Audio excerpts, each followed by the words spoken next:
السلام علیکم ورحمۃ اللہ وبرکاتہ۔ جیسے ابھی محرم کا چاند قریب آئے گا تو ایک میسیج عام ہو جائے گا ہیپی نیو ایئر کا، یعنی اسلامک نیا سال مبارک ہو۔ اب اس کے تعلق سے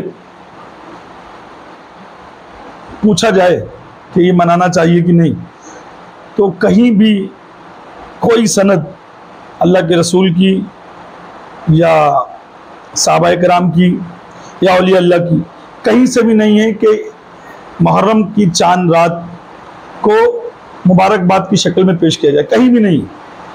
تم کیا سمجھ رہے ہو؟ آج محرم جیسے ہی آیا ہر جگہ happy new year, happy new year, مبارک ہو مبارک ہو۔ کس بات کی مبارکبادی؟ جس نے مبارکبادی دی کبھی پوچھا اس سے کس بات کی مبارکبادی؟ نبی کا گھر لٹ گیا اس کی مبارکبادی، نبی کے گھر کے بچوں کو مار دیا گیا اس کی مبارکبادی، نبی کی اولادوں کے جنازوں پہ گھوڑے دوڑائے گئے اس کی مبارکبادی۔ کس بات کی مبارکبادی؟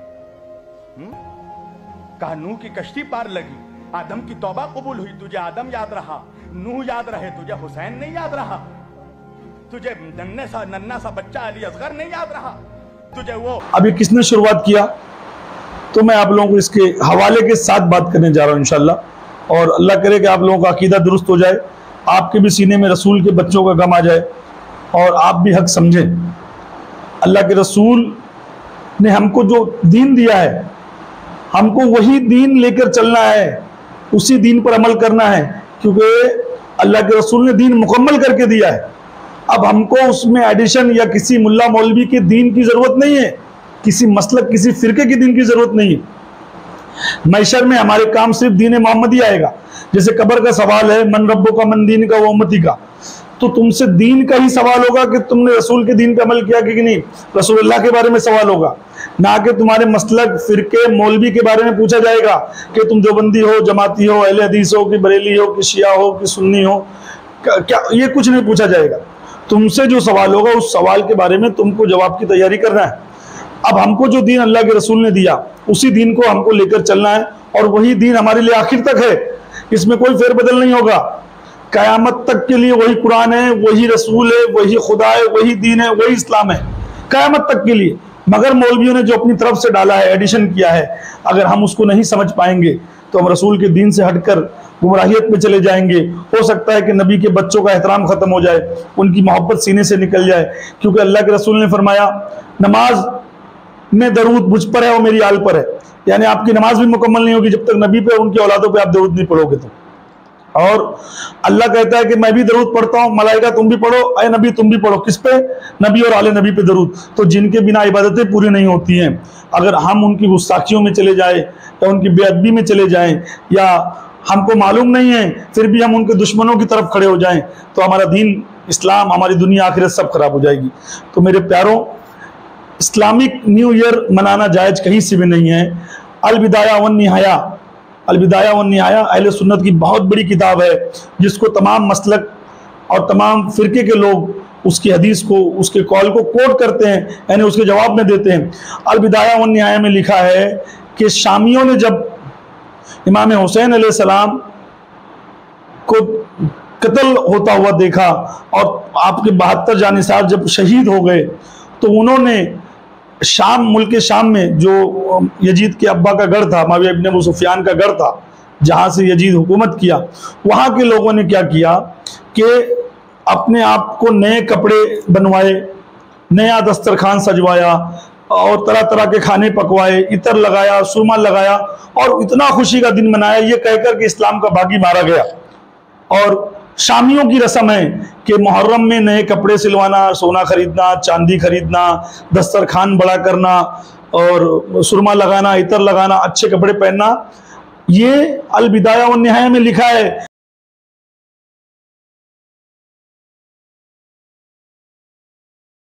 کہ مولا حسین کی دشمنی میں شامیوں نے اس چیز کو گڑھا، اور وہ دھیرے دھیرے جتنے یزیدی مولوی ملا تھے انہوں نے دھیرے دھیرے اب امت کو ہر طریقے سے گمراہ کرتے ہوئے، کسی کی لالچ دے کے، کسی کے بہانے، نبیوں کا نام لے کر یہ ان میں ڈال دیا۔ اور آج بھی جو کم پڑھے لکھے لوگ ہیں، ان پڑھ ہیں، جو جانتے نہیں ہیں، جو کتابیں نہیں کھولتے ہیں، وہ اس طریقے کا عمل کرتے ہیں آج بھی کہ دسترخوان سجاتے ہیں، نئے کپڑے پہنتے ہیں، سب کچھ کرتے ہیں، جو کہ ہمارے اہل سنت کے سب سے بڑے عالم نے اپنی کتاب میں لکھا ہے کہ یہ شامیوں کا کارنامہ تھا امام حسین علیہ السلام کے بغض میں۔ اب اللہ کے نبی فرماتے ہیں جس نے میری اہل بیت کا حق نہیں پہچانا، جو ان کو نہیں سمجھ پایا، وہ یا تو حیزی ہے، یا تو منافق ہے، یا تو حرامی ہے۔ اب آپ سوچئے رسول کی اس حدیث کے مطابق جو بھی یہ عمل کروا رہا ہے اور جو بیچارے انجانے میں کرتے ہوئے آ رہے ہیں، ان کو اس نے کس مقام پہ لا کے کھڑا کر دیا۔ تو نہ تو تم کو نئے کپڑے پہننے ہیں، نہ تو دسترخوان سجانا ہے، نہ تو سرما لگانا ہے، نہ عطر لگانا ہے، نہ کوئی ڈیکوریشن نیا کرنا ہے۔ اب دوسری بات، غم حسین منانا کیسا ہے؟ تو خدا کی قسم ابھی تو حسین شہید بھی نہیں ہوئے ہیں۔ حضرت ابن عباس سے روایت ہے کہ اللہ کے رسول بیٹھے ہوئے تھے، ہم لوگ گئے تو سرکار کی آنکھوں میں آنسو تھے، امام حسین علیہ السلام گود میں تھے۔ صحابہ نے پوچھا یا رسول اللہ رونے کی وجہ کیا ہے؟ تو فرمایا کہ ابھی جبریل آئے تھے، انہوں نے میرے ہاتھوں میں کربلا کی مٹی دی ہے اور بتایا ہے کہ تمہارے اس بیٹے کو تمہاری امت یا رسول اللہ فلاں دن شہید کر دے گی، قتل کر دے گی۔ سرکار سن کر رونے لگے، ابھی تو حسین شہید بھی نہیں ہوئے، اور اللہ کے رسول رونے لگے۔ اس کے بعد پھر یہی روایت کم سے کم 5-6 صحابہ کرام سے ہیں، میں تمام حوالے آپ کو ڈالتا ہوں۔ پھر ایک روایت ایسی ہے کہ ام سلمہ جو رسول اللہ کی زوجہ تھی، بیوی تھی، سوئی ہوئی تھی، اللہ کے رسول خواب میں آئے تو ام سلمہ اٹھ گئی اور رسول اللہ کو دیکھے تو بال بکھرے ہوئے تھے، کربلا کی مٹی جسم پہ لگی ہوئی تھی، سرکار رو رہے تھے، سرکار کے ہاتھ میں ایک بوتل تھی جس میں خون تھا۔ ام سلمہ نے پوچھا یا رسول اللہ میرے ماں باپ آپ پہ قربانی ہے، کیا معاملہ ہے؟ فرمایا کہ آج میرا بیٹا حسین شہید ہو گیا کربلا میں وہیں کربلا سے ہی آ رہا ہوں، یہ ان کے شہیدوں کے خون ہیں۔ ام سلمہ کو جب پتہ چلا تو آپ نے پھر رونا شروع کیا، اہل مدینہ نے رونا شروع کیا، حسین کا غم کرنا شروع کیا، کتابوں میں لکھا ہے۔ اس کے بعد حضرت ابن عبداللہ سے روایت ہے کہ انہوں نے رسول اللہ کو خواب میں دیکھا اسی حالت میں کہ بال بکھرے ہیں، رسول اللہ کے جسم پہ کربلا کی مٹی لگی ہوئی ہے، آپ کے ہاتھ میں ایک بوتل ہے جو کربلا کے شہیدوں کے خون سے بھری ہوئی ہے، اور پھر اللہ کے رسول کو روتے ہوئے دیکھے تو پوچھا تو پتہ چلا کہ اسی دن امام حسین علیہ السلام شہید ہوئے، تو انہوں نے بھی رونا شروع کیا۔ تو امام حسین کا غم منانا صحابہ سے ثابت ہے، رسول کی بیویوں سے ثابت ہے، اللہ کے رسول سے ثابت ہے، خدا نے خود جبریل کو حکم دیا جا کے میرے محبوب کو ساری خبر دو، یعنی خدا بھی چاہتا کہ حسین کا غم منایا جائے، حسین کے غم میں رویا جائے۔ اللہ کے نبی بھی روئے ہیں، صحابہ بھی روئے ہیں، رسول کی بیویاں بھی روئی ہیں۔ اب اگر جو حسین کا غم نہیں کرتا، حسین کے غم میں نہیں روتا، وہ خدا کا بھی دشمن ہے، نبی کا بھی دشمن ہے، صحابہ کا بھی دشمن ہے۔ اور یاد رکھو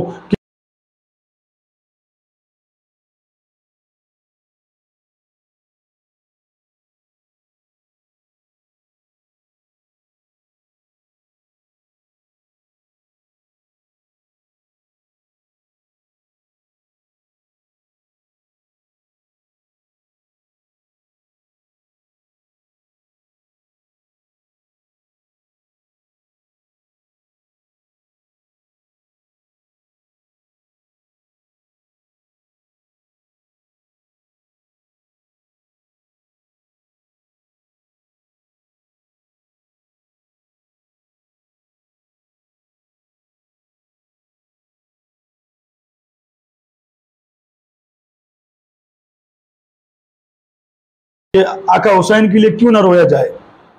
حسین اپنے لیے نہیں شہید ہوئے، ہمارے لیے شہید ہوئے۔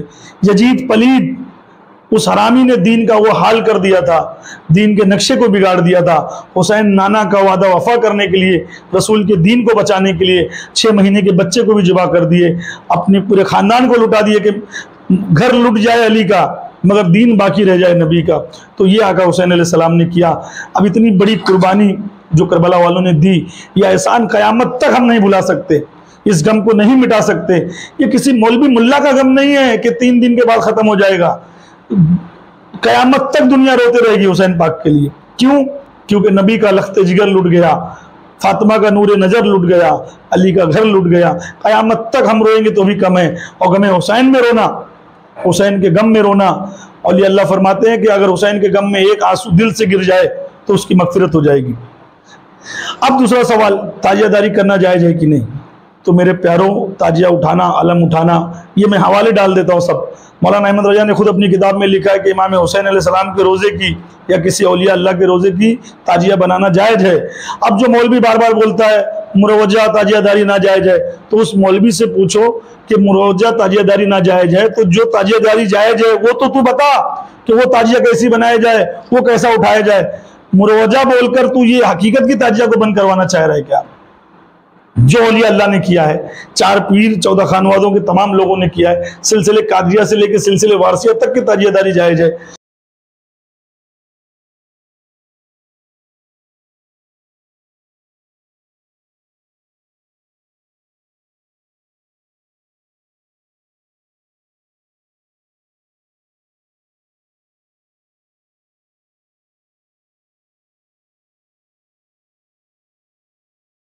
اگر غریب نواز نے اپنے ہاتھوں سے تعزیہ بنا کر اجودھن کی سرزمین پہ نہ رکھا ہو تو ہمیں منع کرو۔ ہم نے تعزیہ داری غریب نواز سے سیکھی ہے، ہم نے تعزیہ حسین کا بنانا غریب نواز سے سیکھا ہے۔ تم دنیا دار ہو، تمہیں تیمور لنگ نظر آتا ہے، ہم چشتی دیوانے ہیں، ہمیں غریب نواز